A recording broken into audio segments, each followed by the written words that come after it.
Buenas noches, amada iglesia. En la noche de hoy, mi esposa y yo les vamos a hablar en nuestro acostumbrado estudio bíblico del libro de Isaías. Ante todo, vamos a poner este estudio en las manos de Dios. Vamos a orar. Amado Padre Celestial, bendito Dios, ponemos este estudio bíblico en tus manos, Señor. Sé tú, Padre, guiándonos en todo momento, Jehová. Sé tú dando palabra, Padre, para que nuestros hermanos, Señor, puedan entender y puedan, Padre, seguir tus ordenanzas tal y cual están reflejadas en este libro, Padre. Te lo pedimos, Señor, en el nombre poderoso de nuestro Señor Jesucristo. Amén. Amén. Este libro fue escrito por su mismo autor, Isaías, y consta de 66 capítulos, describiéndose como uno de los libros más largos del Antiguo Testamento en cuanto a contenido. Isaías le habla directamente al pueblo de Israel de parte de Dios, en la segunda mitad del reino de Israel en Jerusalén. Habla del juicio de Dios y advierte sobre las consecuencias de su rebelión contra el pacto con Dios. Les comunicó que Dios usaría los grandes imperios de Asiria y Babilonia para juzgar a Jerusalén si persistían con su idolatría y la opresión de los pobres, pero también les habla de una esperanza. Ahora les hablaremos del diseño del libro de Isaías, que lo vamos a dividir en dos partes. Este diseño va a ir del capítulo 1 al capítulo 39, que contienen tres grandes secciones que desarrollan la historia de Isaías y su advertencia sobre el juicio de Israel. Esta historia culmina con la caída de Jerusalén y el exilio del pueblo a Babilonia, al final del capítulo 39. Aunque en estos capítulos ya se encuentra un mensaje de esperanza, ya que después del exilio se cumplirán todas las promesas del pacto de Dios. Los capítulos 40 a 66 continúan con una promesa de esperanza y la desarrolla aún más. Isaías anuncia la venida de Manuel. El resto de esta sección ofrece una respuesta. Isaías profetiza sobre un rey venidero llamado Emanuel. Él se enfrenta a Acaz, descendiente de David y rey de Jerusalén, y anuncia su caída. Dios revela que será el gran imperio de Asiria el que primero derribará a Israel y devastará la tierra. Sin embargo, hay esperanza, debido a la promesa de Dios a David. Después de esta destrucción, enviará un nuevo rey llamado Emanuel, que significa Dios con nosotros. El reino de Emanuel liberará al pueblo de Dios de los violentos imperios opresores. Isaías describe a este rey venidero como un pequeño brote que surgirá del antiguo tronco de la familia de David. Este rey es la semilla santa mencionada en el capítulo 6. Será capacitado por el Espíritu de Dios para gobernar sobre una nueva Jerusalén y traer justicia a los pobres. Todas las naciones lo reconocerán como un guía mesiánico. Su reino transformará toda la creación y traerá paz. Isaías ve surgir otro imperio después de Asiria, y ese es Babilonia, que también atacaría a Jerusalén y la destruiría. Aprendemos sobre la caída de Babilonia y de los vecinos de Israel. Isaías ve que una potencia mundial será reemplazada por el imperio aún más destructivo y arrogante de Babilonia. Isaías describía a Jerusalén y a Asiria y Babilonia como la ciudad altiva y rebelde que debían ser destruidas y reemplazadas con la nueva Jerusalén. Es un mensaje para todos aquellos que esperan que Dios haga justicia contra los reinos opresores y violentos, y que establezca su reino de justicia, paz y amor sanador. Isaías vuelve a centrarse en el ascenso y la caída de Jerusalén. Comienza con una serie de poemas donde Isaías acusa a los líderes de Jerusalén por buscar protección militar en Egipto contra Siria. Él sabe que esto será contraproducente y declara que la confianza en Dios y el arrepentimiento son la única forma de salvar a Israel en ese momento. Esta idea se ilustra mediante la historia del ascenso del rey Ezequías de Jerusalén, tal como Isaías predijo. Cuando los ejércitos asirios se acercan y amenazan con atacar la ciudad, Ezequías se humilla ante Dios y ora por una liberación divina. Milagrosamente la ciudad es salvada durante la noche. Sin embargo, el ascenso de Ezequías es seguido inmediatamente por su caída. Recibe una delegación de Babilonia y trata de impresionarlos mostrándoles todas las riquezas del tesoro de Jerusalén, el templo y los palacios, en un intento claro de establecer otra alianza política para obtener protección. Isaías se entera de esto y confronta a Ezequías por su imprudencia. Predice que este aliado eventualmente lo traicionará y volverá como enemigo para conquistar Jerusalén. Este repaso de los capítulos 1 al 39 Isaías nos muestra cómo todas las advertencias de juicio divino se cumplieron tal como el profeta predijo, recordando que el propósito del juicio de Dios era purificar Jerusalén y establecer el reino mesiánico y la semilla santa sobre todas las naciones. La segunda parte de Isaías son el capítulo 40 a 66. El mayor deseo de Isaías era una nueva Jerusalén purificada, donde el reino de Dios sería restaurado a través del futuro rey mesiánico.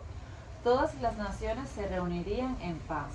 Los capítulos 40 y siguiente exploran esta gran esperanza. La primera sección principal de los capítulos 40 a 48 comienza con un anuncio de esperanza y consuelo para Israel. Se le dice al pueblo que el exilio babilónico ha terminado y que el pecado de Israel ha sido perdonado. Una nueva era está comenzando y todos deben regresar a casa, a Jerusalén, donde Dios mismo establecerá su reino y todas las naciones verán su gloria. La perspectiva del profeta en estos capítulos es de alguien que vive después del exilio, en el periodo de tiempo descrito por Esdras y Nehemías. Sin embargo, Isaías murió 150 años antes de todo eso, lo que plantea la pregunta de cómo interpretar estos textos. Algunos creen que Isaías sigue hablando en su propia época, pero de manera profética, proyectándose 200 años en el futuro y dirigiéndose a generaciones posteriores, como si el exilio hubiera pasado. Sin embargo, el propio libro de Isaías nos da algunas pistas de que algo más está ocurriendo. En los capítulos 8, 29 y 30 se menciona que después de ser rechazado por los líderes de Israel, Isaías escribió y selló en un pergamino todos sus mensajes de juicio y esperanza. Este pergamino fue pasado a sus discípulos como testimonio para los días venideros. Isaías murió esperando que Dios vindificara sus palabras. Por lo tanto, desde el punto de vista, el libro de Isaías consiste en la primera colección de las palabras del profeta, así como de los escritos de sus discípulos proféticos, que Dios utiliza para extender el mensaje de esperanza de Isaías a las generaciones futuras. El profeta espera que Israel responda convirtiéndose en siervo de Dios, después de experimentar su justicia y misericordia a lo largo de la historia. Israel debería compartir con las naciones quién es el verdadero Dios. Sin embargo, en lugar de dar testimonio a las naciones, Israel se queja constantemente y acusa a Dios de que los ignora, de que el Señor no les presta atención a sus problemas. El exilio babilónico hizo que Israel perdiera la fe en Dios.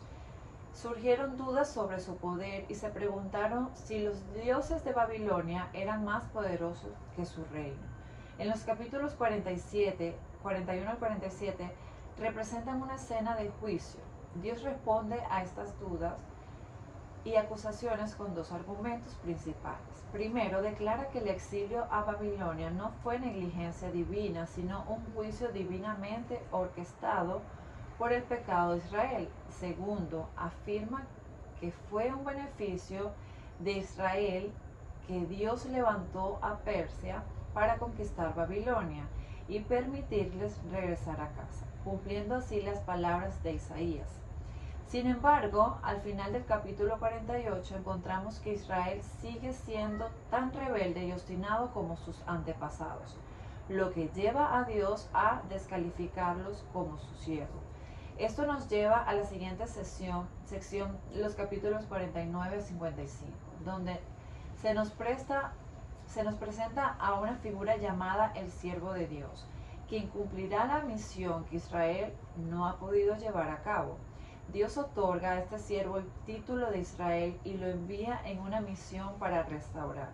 Este siervo está capacitado por el Espíritu de Dios para proclamar las buenas nuevas y llevar el reino de Dios a todas las naciones. El rey mesiánico. El rey mesiánico será rechazado, golpeado y finalmente asesinado por su propio pueblo. En realidad, al ser acusado y condenado a muerte, muere por el pecado de su propio pueblo. El profeta afirma que la muerte del siervo es un sacrificio de expiación por el mal y la rebelión del pueblo. Después de su muerte, el siervo vuelve a la vida de manera sorprendente. Esta sección concluye describiendo dos maneras en las que la gente puede responder al siervo. Algunos responderán con humildad, se arrepentirán de sus pecados y aceptarán lo que el siervo de Dios hizo por ellos. A estas personas se les llama los siervos. Y también la semilla, recordando la semilla santa del capítulo 6. Ellos serán los que experimenten las bendiciones del reino mesiánico. Sin embargo, hay otros que son llamados simplemente los malvados, quienes rechazan tanto al siervo como a sus siervos. Esto nos lleva a las secciones finales del libro, los capítulos 56 a 66, donde los siervos heredan el reino de Dios. Estos capítulos están bellamente diseñados en una simetría que reúne todos los temas del libro. En el centro encontramos 3 hermosos poemas que describen cómo el siervo empoderado por el Espíritu proclama las buenas nuevas del reino de Dios a los pobres. Estos poemas reafirman todas las promesas de esperanza. La nueva Jerusalén, habitada por los siervos de Dios, será el lugar donde el cual la justicia, la misericordia y las bendiciones de Dios fluirán hacia todas las naciones del mundo. En conclusión, Isaías anuncia el nacimiento, sacrificio y gloria de Jesús y además el alcance universal de la salvación.